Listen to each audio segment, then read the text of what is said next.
एक शाहूकार था, उसके कोई संतान नहीं थी। एक दिन सवेरे वो सैर के लिए गया, देखा एक किसान खेत में दाना डालने जा रहा था।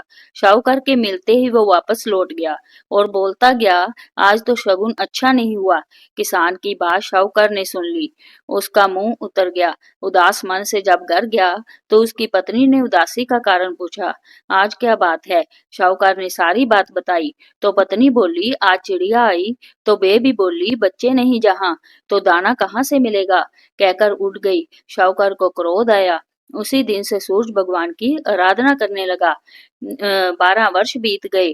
सूर्य भगवान एक दिन उसके सामने प्रकट हुए और कहा, तेरे भाग्य में संतान नहीं है, पर मेरे आशीर्वाद से एक कन्या होगी। 9 महीने बाद एक कन्या ने उनके घर में जन्म लिया। कन्या जब हंसती तो उसके मुख से हीरे मोती गिरते। मालिश वाली आती और हीरे मोती ले जाती। 1 महीने बाद मालिश वाली का आना बंद हो गया तो उसकी माँ को हीरे मोती मिलने लगे। उनके घर में बहुत धन दौलत हो गई। उसके पिता ने सोचा, लड़की बड़ी हो गई है, इसकी शादी कर देते हैं। उसकी माँ ने कहा, सुबह उठते ही इसका मुंह देखने का नियम है, क्यों नहीं हम घर जवाई रख लेते। एक गरीब लड़का ढूंढा और उसकी शादी कर दी।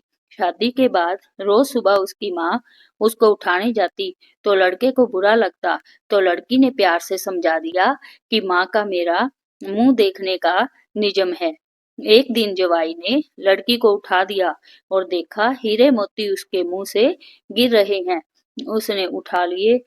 लड़की की माँ आई तो समझ गई कि जवाई को पता चल गया। उसके मन में लालच ने घर कर लिया। उसने अपने जवाई को मारने के लिए एक आदमी भेज दिया। आदमी ने जवाई को मार दिया और उसका सिर सासू को लाकर दे दिया।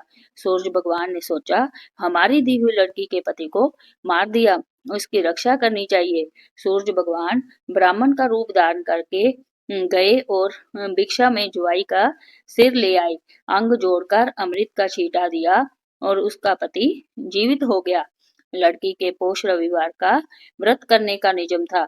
वह पूजा कर, कहानी सुन, भोजन करने के लिए पति का इंतजार कर रही थी। उसका पति आया तो उसने पूछा, आपको पता नहीं है क्या, दिन अस्त होने पर है, मैं खाना नहीं खा सकती।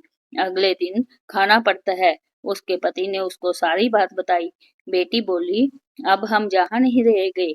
सास ने बहुत पश्चाताप किया, पर बेटी अपने पति के साथ ससुराल में सुख पूर्वक रहने लगी। उसके घर में सुख समृद्धि हो गई। हे सूरज भगवान, जैसा बेटी पर कृपा करी वैसी सब पर करना। उसने अपने परिवार, पुत्र पौत्र के साथ जीवन यापन कर अंत में सूर्यलोक में स्थान प्राप्त किया। जय बोलो सूरज भगवान की।